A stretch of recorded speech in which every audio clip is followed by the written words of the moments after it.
فككها فككها. منتخب عزيز علينا ونحبهم كثير، لكنهم كانوا غايبين على البطولة العربية، ونتمنى تواجدهم بإذن الله في البطولات الجاية. لكن بناخذ رأي الجمهور هنا، نقول لهم كيف كان أداء المنتخب اليمني في بطولة كأس العرب. خلونا نشوف اللي فاهمين الكورة. منتخب اليمن قدموا أداء كبير في بطولة كأس العرب، كيف تتوقع أدائهم راح يكون بإذن الله في النسخ القادمة؟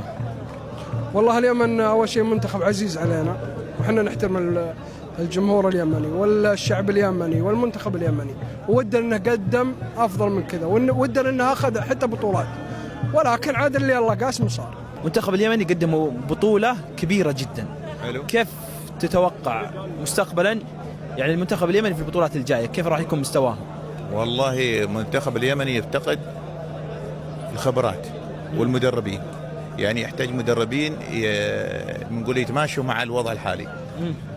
كلاعيبه كفاءات موجوده، يعني خروجهم المبكر كان محزن كثير صراحه. يعني شفنا ادائهم كان في البطوله الخليج الماضيه، كان لعبهم جميل، صح انهم طلعوا ولكن اداء عالي جدا. ولكن مع مرور الوقت ان شاء الله والاهتمام بهالجانبين اللي هو موضوع المدربين ونقول احنا اختيار العناصر الممتازه بيغير شيء كبير في مستقبل اليمن ان شاء الله. الله يعطيك الف عافيه. وحزننا على خروجهم من البطوله. المنتخب ايش؟ اليمني ما تأهل يا قلبي. متأكد؟ ايه متأكد. والمستوى والجمهور اللي بلل الملعب. اليمن طلعت من التصفيات حقت البطولة اصلا.